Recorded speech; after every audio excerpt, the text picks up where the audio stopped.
Shalom kekasih-kekasih Tuhan. Hari ini kita mau belajar kembali tentang hak asasi manusia dalam pemahaman yang lain. Pada bagian ini kita akan belajar tentang perilaku yang mencerminkan nilai-nilai HAM. Dalam pembelajaran kita tentang HAM terkandung nilai-nilai luhur yang seharusnya kita pahami, kita miliki, kita lakukan. Artinya begini, saat seseorang memahami dengan benar makna dan tujuan HAM yang Tuhan berikan pada kita umat manusia, maka orang tersebut dapat memahami bahwa ada nilai-nilai kehidupan yang berhubungan dengan etika dan moral dari hidup seorang manusia. Pemahamannya begini, jika kita secara pribadi kita sungguh memahami hak asasi manusia itu baik secara pribadi maupun universal, dan kita belajar, kita berusaha untuk melakukan, maka pada dasarnya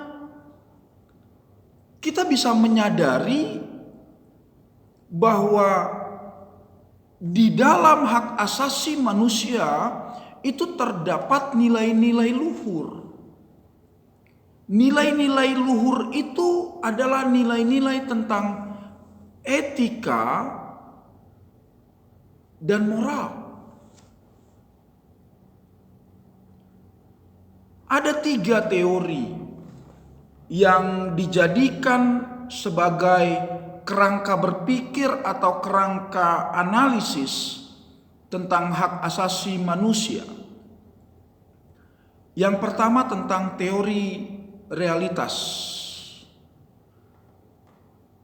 Dasar pemahaman atau dasar pandangan teori realitas adalah bahwa adanya sifat manusia yang menekankan keinginan sendiri dan ego dalam dunia.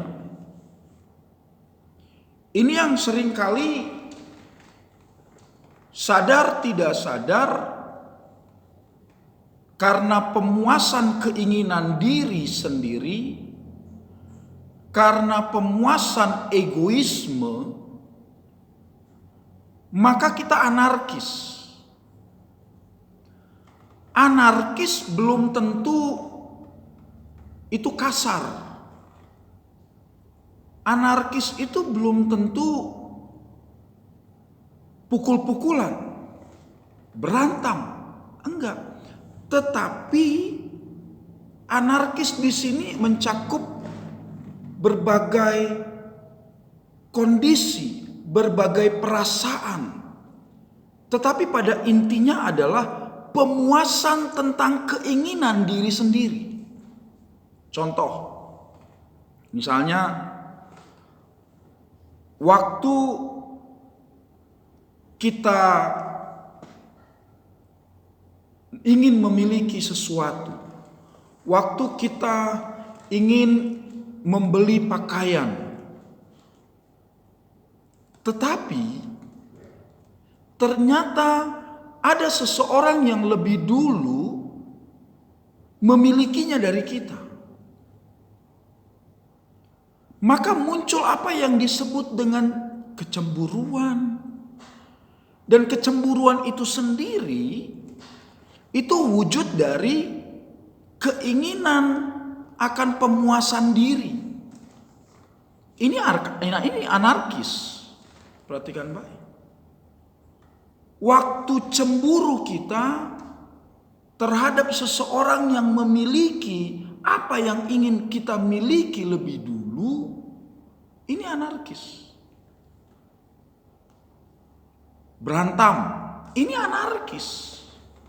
Pemuasan nafsu, pemuasan amarah.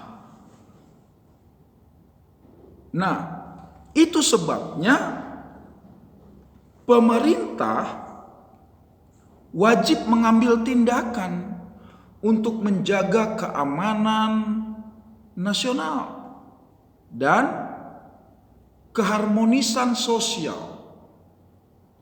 Karena ada kalanya keharmonisan sosial menjadi retak.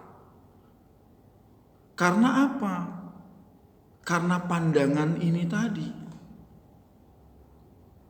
bahwa kita sebagai manusia punya sifat ingin menekankan keinginan diri sendiri, memaksakan kehendak. Harus A, B, C, dan lain sebagainya yang sesuai dengan kehendak kita.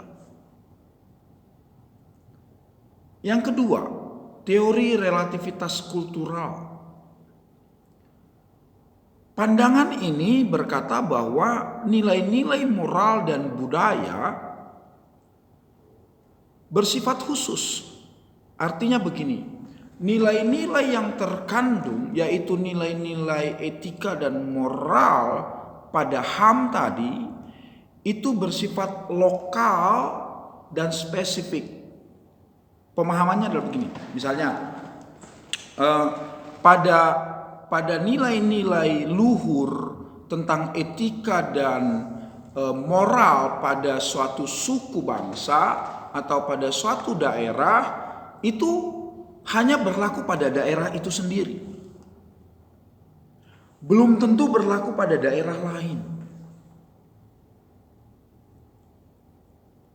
Banyak contohnya, misalkan gini. Kalau dalam pemahaman Batak yang sudah saya sampaikan, soba marhula-hula. Hula-hula itu begini. Hula-hula adalah saudara laki-laki dari seorang perempuan.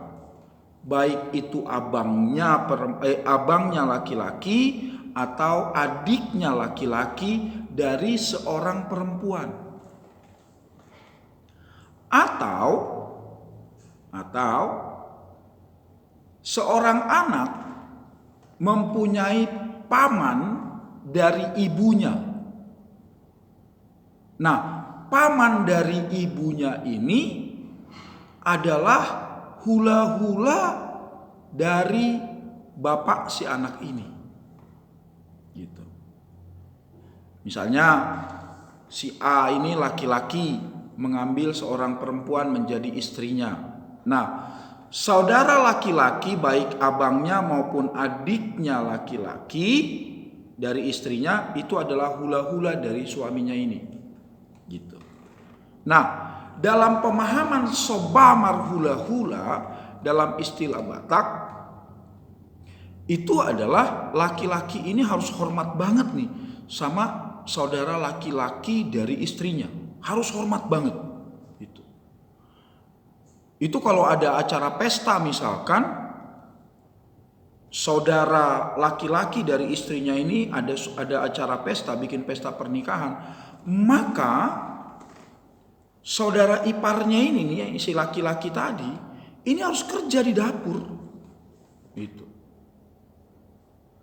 Tapi pada sisi lain, hula-hulanya tadi terhadap si laki-laki ini, dia harus benar-benar membujuk begitu, membujuk baik-baik. Itu makanya disebut elek marbur. Nah, ini berlaku hanya untuk orang-orang Batak dalam filsafat ini, dalam falsafah seperti ini. Itu. Ini sulit dilakukan untuk daerah-daerah yang lain. Itu, ya. Inilah yang disebut dengan teori relativitas kultural. Nah, oleh sebab itu, Contoh yang lain bisa kita lihat, misalnya dalam pemahaman Islami, poligami diizinkan. Tetapi dalam pemahaman Kristiani ini gak boleh. Karena kita menganut monogami. Tetapi bukan berarti kita menjudge yang Islami karena mereka poligami. Gak boleh juga. Itu hak mereka untuk melakukan poligami. Karena dalam pemahaman mereka diizinkan. Inilah yang disebut dengan teori relativitas kultural. Kemudian yang ketiga, teori tentang radikal universal. Artinya begini, bahwa pandangan ini semua HAM, nilai-nilai HAM itu bersifat universal. Tidak bisa dimodifikasi, nggak bisa dibikin-bikin, diubah begini, begono, nggak bisa. Itu. Untuk menyesuaikan perbedaan dari budaya yang satu dengan budaya yang lain, dari sejarah yang satu dengan sejarah yang lain, nggak bisa dimodifikasi. Ini harus benar kita pahami.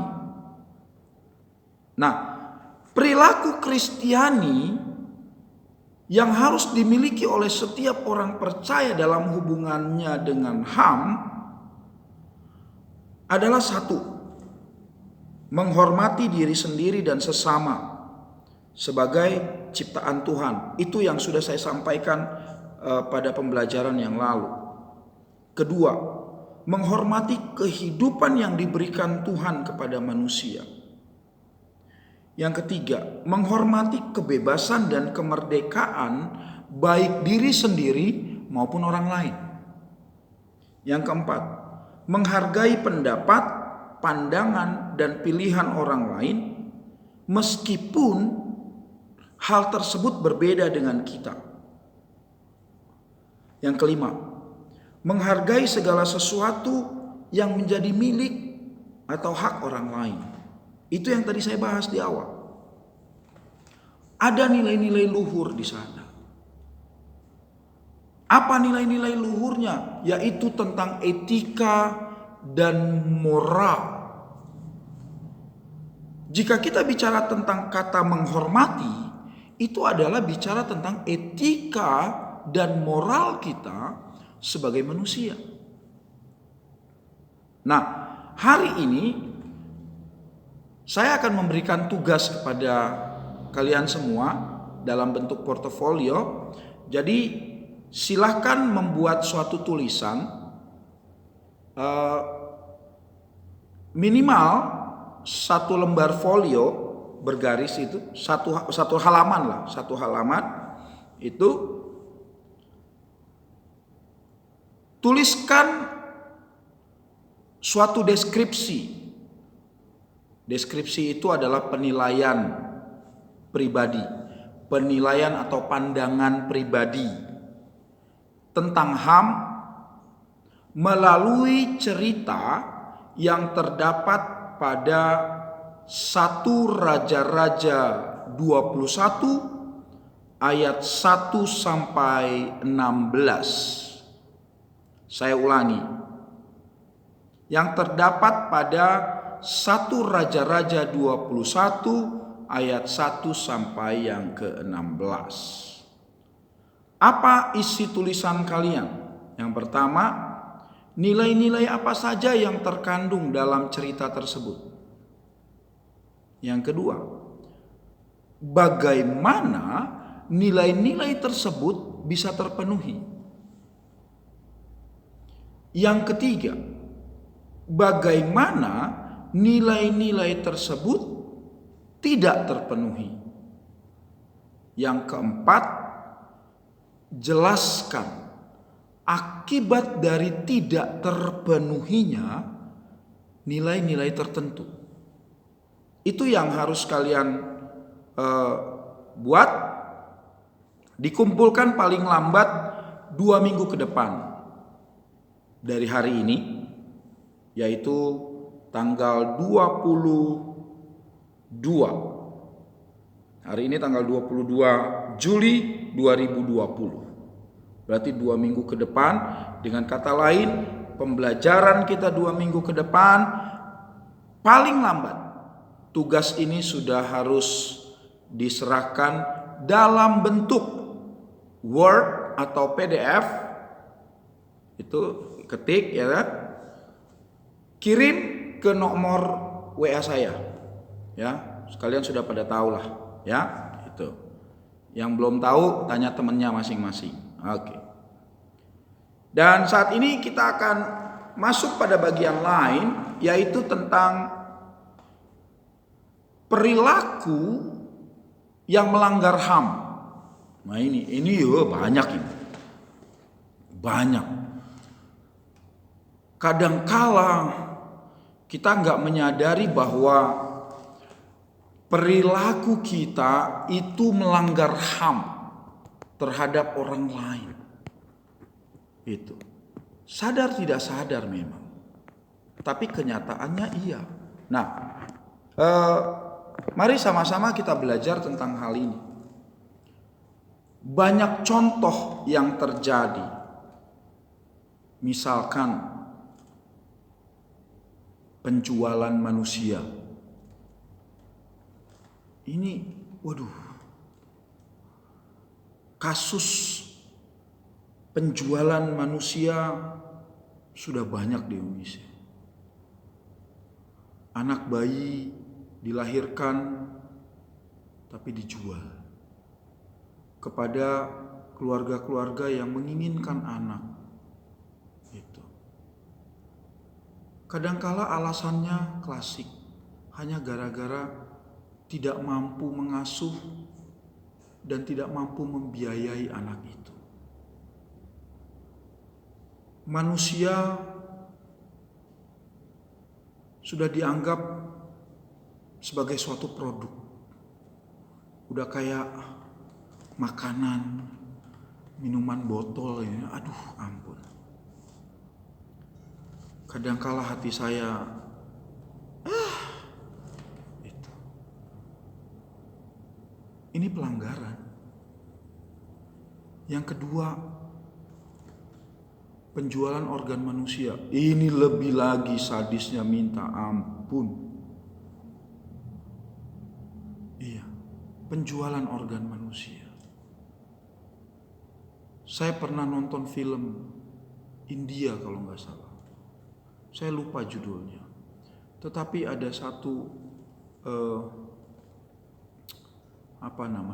mafia. Mereka mengasuh anak-anak jalanan, seolah-olah mereka ingin mengasuh anak jalanan. Padahal si orang ini ingin memanfaatkan anak-anak jalanan ini untuk diambil organ-organ tubuhnya. Mereka dibunuh secara sadis. Dan dalam film itu, sebelum mereka diambil organ tubuhnya, dibius dulu anak jalanan ini, lalu diambil matanya menjadi buta. Banyak lagi. Bisa jadi atau mungkin di negara kita pun ada, mungkin kita nggak pernah tahu. Itu. Ini pelanggaran HAM. Kemudian eksploitasi anak. Kadangkala di lampu merah itu sering kali kita lihat anak-anak kecil masih batita bahkan udah ditimpa panas, hujan, minta-minta begitu. Memang kadang mengenaskan.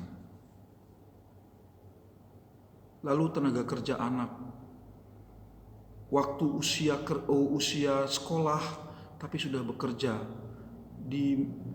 disuruh orang tuanya untuk bekerja. Alasannya apa? Untuk membantu biaya rumah tangga, biaya keluarga dan lain sebagainya. Itu sebabnya banyak anak-anak yang putus sekolah. Itu kalau kita lihat di Marunda sana, di mana lagi, di Muara Baru sana. Aduh, ampun. Kemudian kekerasan dalam rumah tangga, KDRT. Nah ini, kalau ada suami pukul istri, ya, istri tempeleng suaminya, ini KDRT, ya, itu. Suami hina-hina istrinya, istri hina-hina suaminya, orang tua hina-hina anaknya. Tapi ingat ya, kalau dalam kekristenan orang tua mukul anak diizinkan, ingat baik. Ya. Tapi dengan catatan, itu dalam kasus pendidikan, dalam hal mendidik anak. Jadi kadang-kala perlu, tetapi mukulnya pada bagian-bagian bawah, misalnya betisnya aja begitu, ya. Itu mukulnya, tapi juga jangan pakai tangan. Tapi tangan juga nggak dikepal begini, ya. Tangan terbuka gitu pukulnya. Boleh. Karena Alkitab ajarkan, ya, seorang bapak yang mengasihi anaknya akan menghajar anaknya, itu, ya, selama masih ada kesempatan buat anak itu. Kemudian tindakan kekerasan dalam kehidupan sosial, misalnya yang sering kita lihat di TV-TV itu, perampokan, pemerkosaan, ya, larangan beribadah, inilah itulah, itu dalam kehidupan sosial.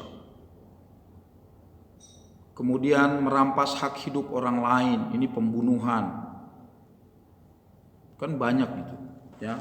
Seorang ibu melahirkan anaknya lalu dibuang pakai kardus atau apa, dibuang ke sungai, tuh, dibekap pakai bantal lah, apalah segala. Lalu ada seorang bapak membunuh istrinya dan lain sebagainya. Termasuk eutanasia, perhatikan baik. Eutanasia ini pembunuhan. Dengan pertimbangan apapun, baik itu secara medis dan lain sebagainya. Secara Kristiani, eutanasia tidak diizinkan. Ini pembunuhan. Kemudian aborsi. Ini perhatikan baik buat kalian. Ini pemuda remaja sekarang banyak yang melakukan aborsi, anak-anak SMA ini. Kenapa? Ya itu tadi, free sex, melakukan hubungan suami istri di luar nikah, seolah-olah sah-sah saja. Dalam kekristenan gak boleh. Itu. Nanti tekdung tralala baru nyesel, ya kan? Itu. Masih bagus kalau MBA. Nah kalau diaborsi, Anda membunuh. Itu.